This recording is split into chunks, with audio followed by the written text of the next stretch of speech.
Здравейте, слънчеви приятели! Аз съм Стефи и се радвам отново да бъдем заедно след едно много дълго прекъсване. Имаше причина. Сега ви обещавам да правя по-чести клипчета. Днешното клипче се нарича ножица. На английски тази дума е scissors. Всъщност, за какво ни служи ножичката? Тя е един прекрасен инструмент, с който ние отваряме различни неща. Сега ви давам 10 секунди да си представите какво бих могла аз сега да отрежа с тази ножичка. Започваме!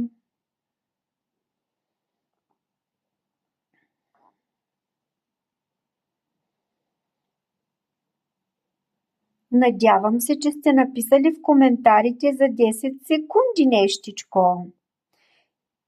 Ами, няма да ви карам да чакате дълго.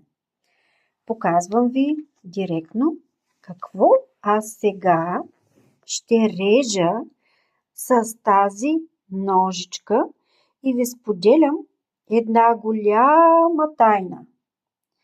Месец януари аз посветих на себе си, защото имах рожден ден. Както може би всички се сещате и си спомняте, на последния ден на месец януари направих 58 години. И реших през този месец да си купувам книги. Не знам какво ще си кажете вие, но за мен това беше един изключително хубав, смислен месец.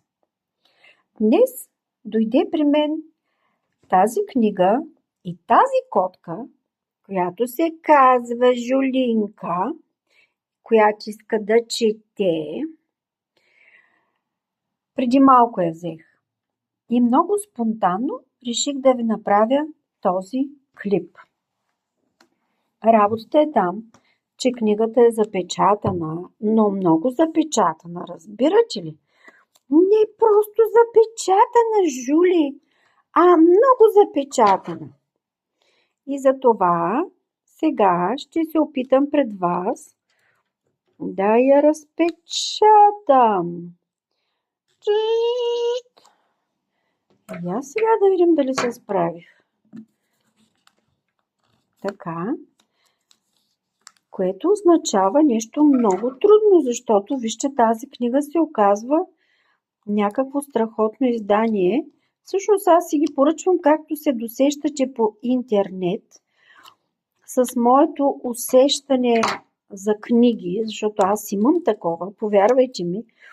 Като бях дете, купувах хиляди книги, но много отдавна не съм си купувала книги, просто защото не можах да ги приоритизирам сред всички покупки, които трябваше да направя.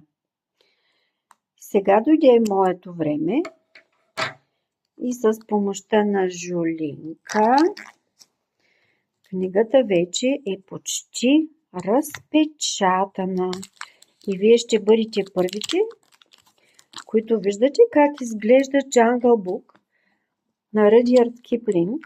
Както виждате, изданието е много специално, също като за специалните 58 години. Така, продължаваме с разопакуването. Продължаваме. И още малко ще продължим да разопаковаме. И мисля, че сме готови, скъпи приятели. Погледнете. Така. Направо треперят моите ръце,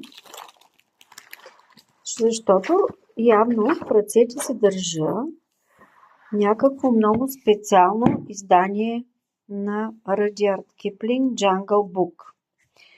Сега ще я отворим и заедно с вас ще я поразгледаме. Книгата всъщност не беше много евтина, но от това, което виждам, абсолютно оправдава паричките, които аз току-що заплатих. И както виждате, книгата просто е прекрасна. Сега набързичко ще я разгърна за вас, ще я разлистя, за да се насладите на прекрасните нейни илюстрации, които, както разбирам, също са винтидж.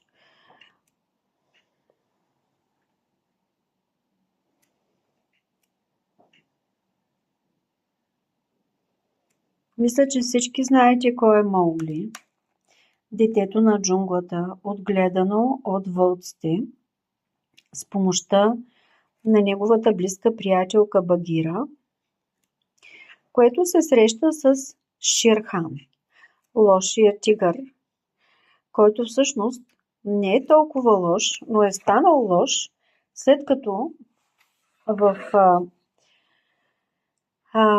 селището на хората е бил опърлян и му е изгоряна козинката. Така, сега продължавам да я разгръщам с голямо желание, с голяма любов. И гледам, че жолинката му ми отмъкна обяда от една паничка. Обаче, на фона на тая книга, която сега е пред вас, не мога да се ядосвам ни най-малко. Книгата е на английски, разбира се. Да, ето, с тази илюстрация на книгата искам да завърша и да ви кажа: бъдете здрави, бъдете слънчеви и очаквайте моите следващи клипчета. Обичам ви!